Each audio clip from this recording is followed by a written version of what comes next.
I'm sure a lot of you have heard by now about the recent announcement of MyCom being the European publisher for Ashes of Creation. Understandably, a lot of people, including myself, were upset when hearing about this due to MyCom having quite the terrible reputation. For those of you who don't know who MyCom are, they're basically the EU publishing arm of MailRU, who are the second largest internet company in Russia, providing things such as social networks, email, maps, games, and is currently estimated to be worth between $6 and $7 billion. Up until this point, however, MyCom and MailRU have only published Eastern multiplayer games that have been designed from the ground up to be free to play and pay to win. Basically the type of games that the majority of us collectively hate about the gaming industry right now. When I found out that MyCom were publishing Revelation Online, for example, I decided I wouldn't even touch that game. Aside from only publishing pay-to-win games so far, MyCom's also had quite a few other issues in the past that are just as much of a concern, such as very poor customer support, database breaches, MailRU adware being found on people's computers, trigger-happy forum bans, high ping despite being in the same city as the servers, and account hacking. With all these issues that have plagued MyCom in the past, it's completely understandable why people aren't willing to trust them, and from the point of view of someone that's followed Ashes of Creation, you'll know that they've always had a strong stance against pay to win, so then seeing them make a deal with a publisher that's known for its pay to win games, it's obviously going to raise a lot of doubt from the MMORPG community, especially considering how many times we've been burned in the past by false promises. After this announcement was made, I wanted to wait a few days before making a video about it so I had the chance to get the full details. I didn't just want to mindlessly rant with no research when at the time we had no idea about anything that was in the contract. Before we go further, let me take some time to explain the types of contracts that are usually formed between a developer and a publisher. There's three different types. The first type of contract being acquisition. This is when the publisher buys the IP from the developers and essentially has full control over the development of the game and the dev studio. This is what EA has done a lot in the past with studios such as Mythic, BioWare, Pandemic, Black Box Games, the list goes on. The second type of contract, and the one most commonly signed by small indie studios or developers facing financial issues, is the type where the publisher will offer funding to the developers in exchange for a certain level of creative control and collaboration over a project. This is usually seen in games that initially set out to do one thing, but over the course of its lifespan stray away from their initial vision in order to maximize profits at the cost of the integrity of the game. The problem with this type of contract from a player point of view is we have no way of knowing who's to blame for the game's issues. Is it the publisher making these decisions, or is it the developer? The third type of contract is where the publisher will pay a licensing fee to publish a game in certain territories of the world, with their only roles being to handle the servers, provide support, and perform maintenance. These contracts are usually negotiated with development studios that aren't reliant on funding from the publisher, and also have a high chance of being successful based on criteria such as the amount of pre-release signups on a website, active players during beta, pedigree of the development team, and so on. This type of contract usually gives 100% creative control to the developers, both in what gets added to the game and the monetization practices used. This is the type of contract that I suspect Cacao Games, the publisher of Black Desert, has with developers Pearl Abyss, as they've said on multiple occasions that they have no say on the direction of the game, although they did initially say before the launch of Black Desert that the game wouldn't be paid to win, but I think at some point the contract was renegotiated based on them not hitting targets set out for them in the contract, or them just not having anything about pay to win in the contract written in ink to begin with, in which case making claims about pay to win wouldn't have been a very smart idea. But from what Stephen has said following the MyCom drama, we now know that the type of contract Intrepid have with MyCom falls into the third type. We know this because Stephen has said that there were three main things Intrepid weren't willing to compromise on with a publisher, one being maintaining 100% creative control, another being control over monetization, and the final one being control over all items that get put into the game. With this information, we know that MyCom are only responsible for things such as marketing, localization, server quality, account security, and customer service, and have no actual impact on the direction of the game. Something I see a lot of people overlook about Intrepid Studio is that this group of developers don't have to answer to any board of directors or investors due to Stephen Shreve pretty much funding the game himself. This isn't a luxury that every development studio has. Most of the time they rely on investors to get the game to a certain playable state where they can then look for publishers for additional funding if needed. As a result of this, a lot of dev studios find themselves in a situation where they're pressured to get their investors a return on their money as quickly as possible when a game's released. This is relevant to this topic because the pay-to-win business model is usually more profitable in the short term for games that just want a cash grab, in contrast to the sub-fee model which relies on long-term success to be the most profitable option. At this point you're probably thinking one of two things. One, why not make a deal with literally any other publisher? Or two, Intrepid initially said they would be self-publishing the game. What happened to that? To answer the first question, Steven said on the Ashes Discord that he's contacted pretty much every EU publisher out there, and the only ones willing to sign a contract that met the devs' requirements were MyCom. This means every other publisher either wanted a certain level of creative control or weren't happy with going down the subscription-only non-pay-to-win route, which kinda says a lot about the state of the industry right now. As for why My.com of all publishers were the only ones willing to accept this type of deal, we can't really know for sure, but they have said that they've never published a Western game before. Everything they've published has been built from the ground up to be free to play, and they think Ashes is on its way to be one of the largest MMOs to ever be globally published. When it comes to the second question, I think Intrepid wasn't initially aware of how hard publishing a game in the EU actually is for a US-based company, or how expensive it would be. We're talking tens of millions of dollars here. I suspect if they couldn't actually find a publisher who was willing to agree to their terms, then they would have had no choice but to publish the game themselves and delay the EU release.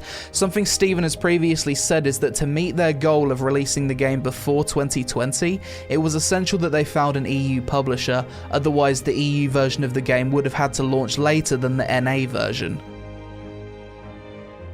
So basically, the way I see the decision-making process Steven went through in signing the publishing deal with My.com, it went a little something like this. We either find an EU publisher that's willing to agree to our terms, or we delay the EU version of the game and release North America first. The only EU publisher willing to agree to our terms is My.com, who have a really bad reputation and quite a few issues. We could either A, sign with a different publisher with a better reputation, giving up some creative control and potentially changing the business model. This could lead to pay to win in the future. B, sign with My.com, take a big hit to our reputation in order to maintain the integrity of the game, get a big cash injection from signing fees, and try to resolve the issues players have with the publisher. Or C, we self-publish in Europe at the cost of delaying the EU release by over 6 months, which will make us more money in the long run due to no revenue share with the publisher.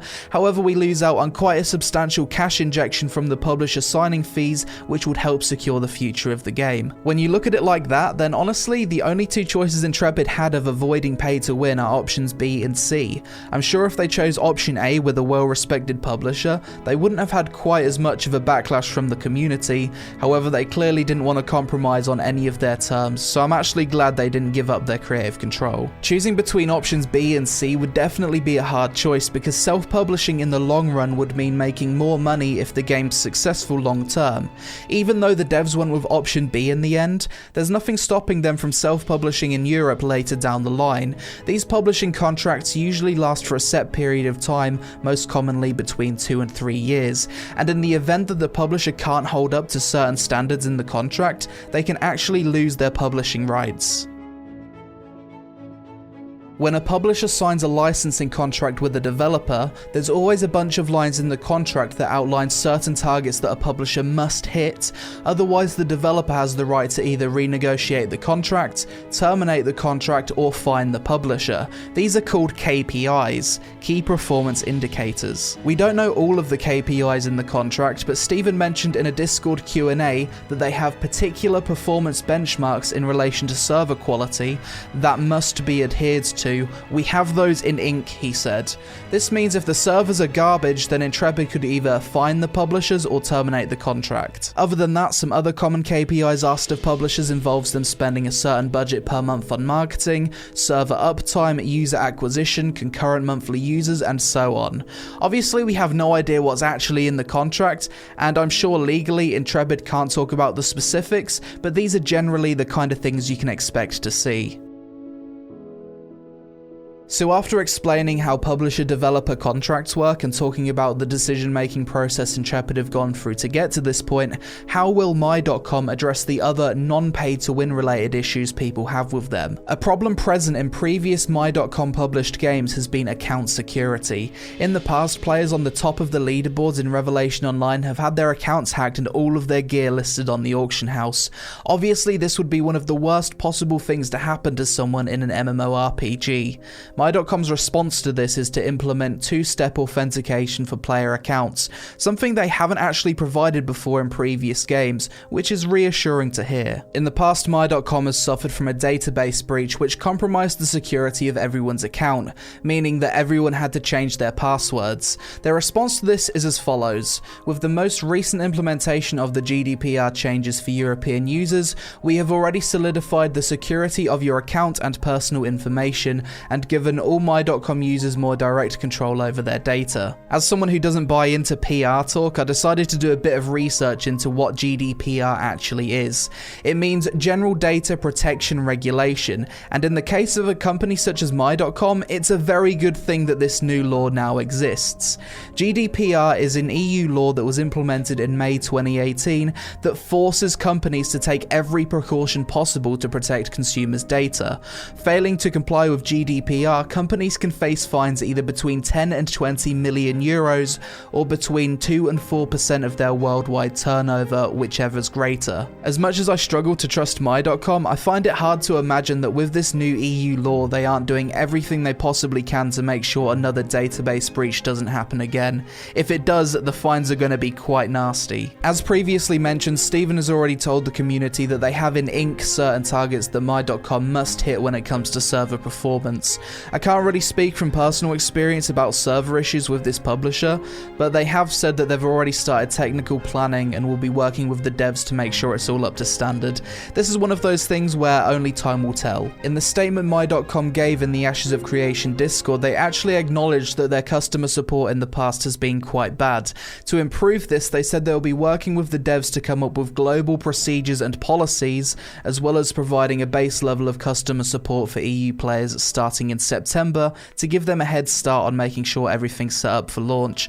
This is another one of those things where only time will tell if they actually improve. According to My.com, localization will be much easier for them to do with Ashes of Creation than previously published titles. This is due to the developers providing them with actual localization tools which publishers don't always have access to. They also said that due to them working with a game in development, they'll also have a lot more time to get the localizations right, as well as the ability to work with the devs. Personally, this doesn't really affect me because I'll be playing the game in English, which is what it's originally written in, but I hope for the sake of you non-English speakers, you get some good translations. There's been a few posts dug up on Reddit and other tech sites about people finding MailRU adware on their PC. For those of you concerned about this, we will be using the Intrepid launcher for the game even for EU servers, not the My.com launcher. This means that the data we receive will come directly from the developers and not touched by My.com.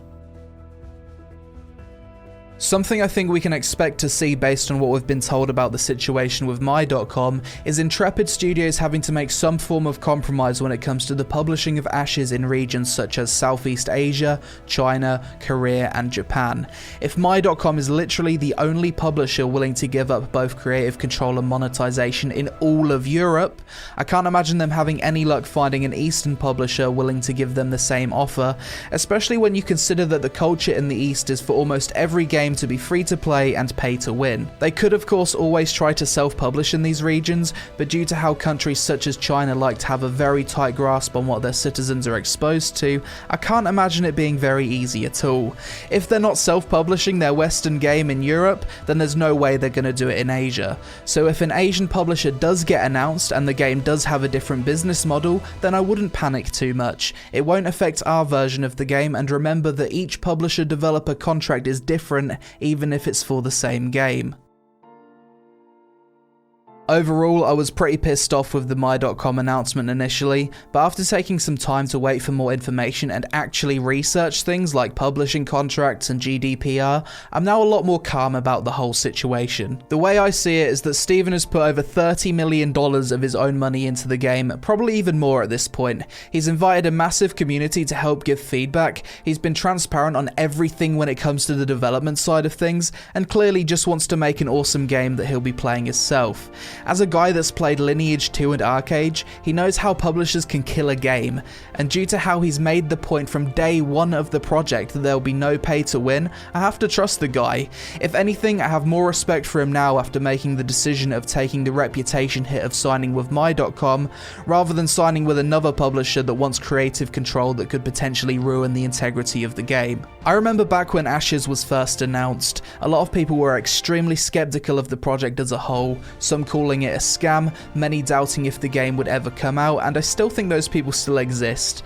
But the fact is, as of right now, Ashes is the biggest MMO project currently in development. They've got some big names on the team, they're trying to reach a total of 200 people working on the project by the end of the year, and are now starting to pull in publishing deals that secures the game's future post-launch. As someone who's physically visited their studio and some other big MMO dev studios, this project is in my opinion the one that has the biggest chance of success by far, and if things do work out with this My.com publishing deal, then it will be a great thing for the MMORPG genre as a whole, as it sets the precedent to other potential publishers that the non-pay-to-win business model can still work, which could result in more investment to other MMO devs across the board. For most of you, it's completely understandable that you're freaking out over this announcement, and if you really don't want to play on the My.com servers, then it's already been announced that there will be no IP block on the EU or NA versions of the game.